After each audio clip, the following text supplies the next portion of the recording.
Hello there, welcome to Blind Tutorials, the channel dedicated to making you the best version of yourself. Today I'm going to teach you how to use Audacity to record a voiceover. Let's get into it. Okay, so the first thing we want to do is actually download Audacity.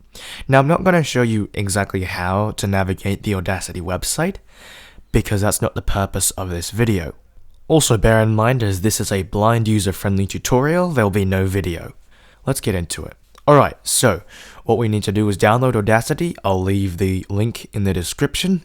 And then you need to set it up. So depending on what you download, you can download the zip version, the zip folder, and you'll extract it into wherever. And I'll post another video sometime teaching you how to do that. Or you can install it. Now, if you're not sure how to do this, get someone with vision to help you, but I'm sure that you're also very capable of problem solving. Alright, next up, we need to navigate to the folder where Audacity is, open Audacity, and you will be greeted with a dialog which will ask you for the input and output devices. Just press enter for now, I think, or if you'd like to mess around with it, go ahead. You're not going to destroy anything. What's important is that make sure that your output device is speakers/headphones, and your input device is the microphone you want to use. Alright, so then just hit enter, and I can't exactly remember, so maybe Audacity may have changed at the release of this video, or the version is different, but just the main thing that we want to do is get into what is called the track view table, which your screen reader will read out as track view table, or if you press your modifier key, which if you set it in the screen reader will be caps lock, or just press insert and T, it will read out the title, and hopefully it will say, for example, mine says Audacity, and that's it. Okay, so once you've gotten that set up, if you didn't know what happened in the input and output settings, I'll just run you through it quickly. So once you're in the track view table, if you press the arrow keys, hopefully nothing should happen. And just don't press anything for the moment. Just do what I tell you to. Press Ctrl plus P, which will bring you into the preferences. Now press home, or navigate with your arrow keys until you find an option called device. And this is the device settings. Now you want to tab across, and you will see something called interface. Now the interface is basically what audio system you're using. I would leave it at MME just for simplicity, because I'm not going to go into very advanced things on what these audio systems actually are. Now, next to that, if you hit tab again, you should hit a box called playback, not input, playback, and that's basically your output device. And that means just what you're hearing everything through. So you can run Audacity to play through the normal speakers/headphones or whatever sound card that you're using. I know a lot of people these days might use Max Audio Pro or another sound card like that. So just pick speakers/headphones and you should be good to go. Then if you hit tab again, we come to recording, and you want to navigate to the microphone that you want to use. Now, I still haven't figured this out, but for whatever reason, Windows 10, especially, that's when I started noticing it, they have put 3 instances of microphone from your computer microphone, but I'm not going to get into that. You don't have to worry about this. In Audacity, it will only show the microphones that are currently enabled and plugged in. So I have my USB microphone put in, and it's a studio microphone, a condenser microphone, and I'll post a later video on where you can get this and different microphones to use. However, for this purpose, I will be selecting the microphone called Microphone ATR 2500X, and all you have to do to get to those is pressing your up and down arrow keys. And I see that if you use your microphone mapper or whatever it shows up as, and then for me I have ATR, and then I just have the normal microphone, and I've selected ATR. Then if you tab across, you'll see input channels. Now, if you're just recording a voiceover, you want to leave it at you might want to leave it at mono, especially if you're just using your computer mic, because a lot of them have stereo outputs. I'll just switch to it quickly. And this microphone is known as microphone 2 high definition. I'm not sure why they named it that, but as you can see, it's definitely not like the microphone I was using before, because it's just the computer microphone, and as you can tell, it's a stereo mic. So a lot of laptops these days have them, and you can go from the right to the left. But for this point, just use your normal mono setting. And then if you hit tab again, and if you hit tab twice, there's two boxes after recording labeled latency buffer and latency compensation. Two very fancy audio technical terms that I don't think I need to go into if we're just recording voiceovers. Then if you hit tab once again, you'll get to OK. Just hit enter, and then now we are back in Audacity and we are ready to record. Now the way we record is we hit R. Hi, welcome to Blind Tutorials. This is a test. Alright, and now we have that recording, which we can just play back by hitting space, and you should be able to hear it through your speakers or your earphones. And to stop it, just play space, and then if you press space again, it will play it from the beginning. If you'd like to go through it by pausing, you just press the P key. So once you've recorded everything that you want to, let's just say that you recorded a line but you messed up. So what you do is there's a few different ways you can navigate this. You can press ctrl Z to undo and record everything again.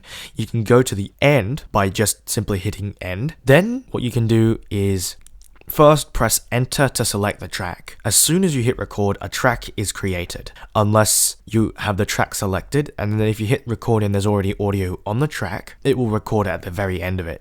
Now you press end, and then you press the left arrow or you hold it down, and that will rewind the audio. Now the way Audacity works, it doesn't allow you to hear what you're rewinding. Bear in mind that it's free, so what we do is we just have to kind of guess and keep on holding it down and until you get to the place where you messed up. Then find a little bit of silence in between it and navigate into that silence. Now, if you've got everything done correctly, what you want to do is make sure that the track is selected. If you press enter, it should say selected or not selected depending on the state of the track. And selecting a track basically means that you're working with it, so you don't affect all the other tracks around it if you get into more advanced recording. Then, from where you are, press shift and end to select to the end and press backspace. This will delete everything, and now you might want to press home and just listen to the recording just to be safe, just to make sure that you didn't do something incorrectly that actually deleted the entire thing. If this happens, just press undo, go to the end and just repeat the entire process.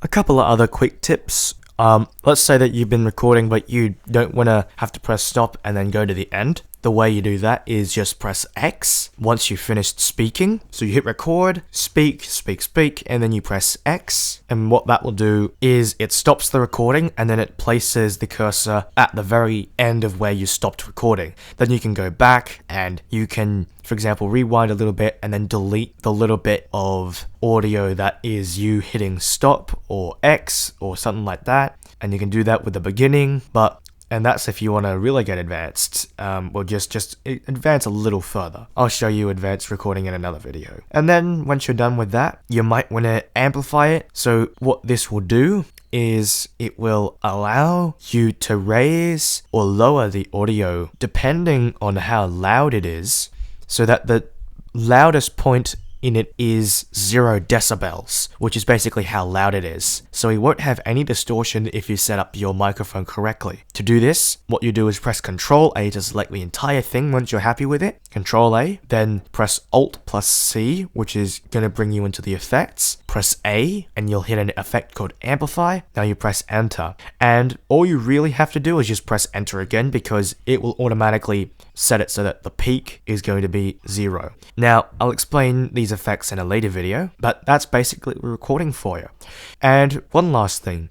If you want to make a fade in and fade out, you can do them two ways. You can go to the effects menu and find fade in and fade out. Be mindful that you have to select the areas that you want the effect to apply to, or you can press Alt plus O, which will get you into the tools menu. You go to macros, apply macro, and then fade ends. Or you could just go to the sub menu, apply macros, in the tools menu, fade ends, and it will fade the ends for you. Okay, so let's say that you're happy with the recording and everything's been amplified, everything has been done correctly, you're happy with the takes that you got, you faded the ends. Now you want to actually get it out of Audacity and into what we call an audio file, which is something that you can navigate to in whatever you're using and play it back like a normal music file. So what you do is you press Ctrl plus Shift plus E, and that will bring you into the export menu. Now what the export menu does is allows you to export, which means put the audio file out of Audacity and make a file wherever you want to go. So you'll find the file name, just type it in. For example, we could call this test, then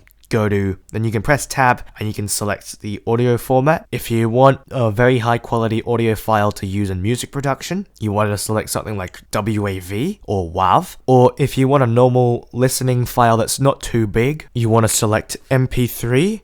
And don't worry about the presets or anything. You can tab around and explore the dialogue, but I just leave it at standard preset.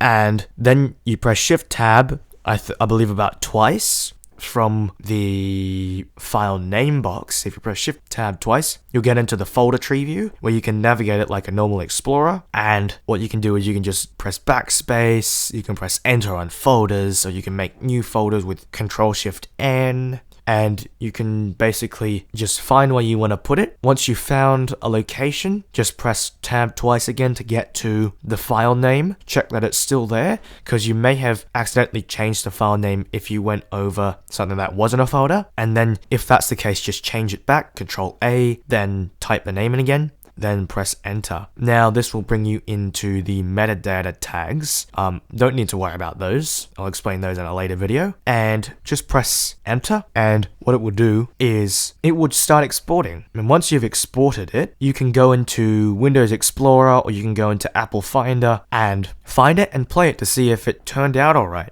once it's done exporting. And then if you want to save the Audacity project file for later use, and this gets really advanced, press Ctrl S, and this saves it as an Audacity project file that you can open later, and you can do things like add effects to it, and then you can export it again. I'll leave that to you to figure out. I'll explain that in a later video as well. Well, I hope you enjoyed this video of blind tutorials and that it was helpful, and just know that you can do anything. Please consider subscribing. Peace.